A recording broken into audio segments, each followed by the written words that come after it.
साथीहरु यो भिडियो चाहिँ एकदमै इन्ट्रेस्टिङ भिडियो छ।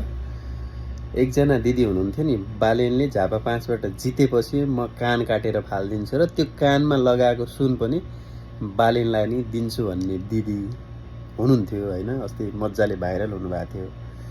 त्यही दिदीलाई फेरि एक दिदीले फोन गरेर अब तपाई काट्ने कि नकाट्ने भनेर सोध्नु भएको रहेछ है। त्यही भिडियो म तपाईलाई सुनाउँदै छु है, अन्त्यसम्म सुन्नु होला। दिदीलाई फोन गर्दैछु ल हेर मैले डिस्काउन्ट दिन्छु भन्नु।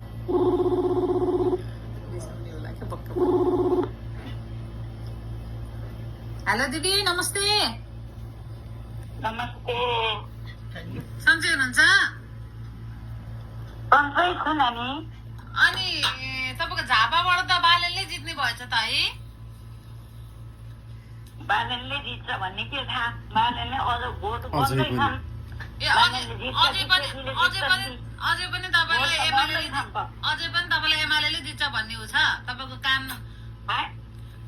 फाइनल त भएको छैन।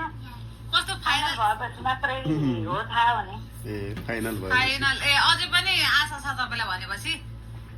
यदि बालेनले ए ल यदि बालेनले राष्ट्रपालले झापाबाट जित्यो भने चाहिँ कान काट्छु भन्नुभएको थियो नि। Good question.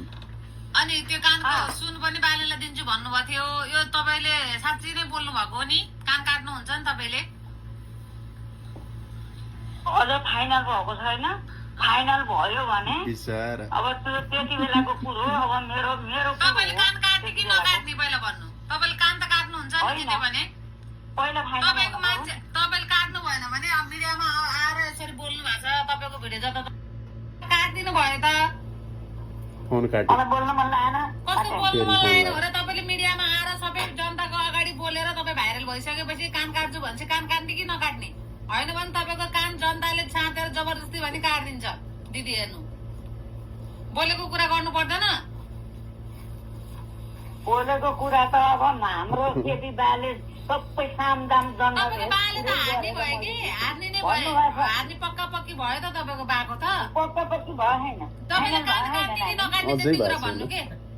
काट्ने कि नकाट्ने? तपाईको अर्को बहिनी ज्योति मगरले पनि के भन्दै छिन्। अब मैले ज्योति मगरलाई नै फोन गर्छु अब हैन। तपाईले कान काट्ने कि नकाट्ने भन्नु, जनता जान्न चाहन्छ। हो त। यो कुरो पनि बुझ नानी। यो कुरो पनि बुझ। फाइनल भएको छैन। फाइनल भएको छैन ल। फाइनल भएपछि केपी बाले हारेपछि तपाईँ कान काट्नुहुन्छ नि? केपी बाले हारेछन् भने हार्नु भयो त हाम्रो केपी बाले भनेदेखि के अरे पितलमा जलप लागेको सुन हो टपमा। ल बालन बाबु त्यति यहाँ पुगेको छ, पुगेको छ। पितल पो भएछ त अहिले सुनको।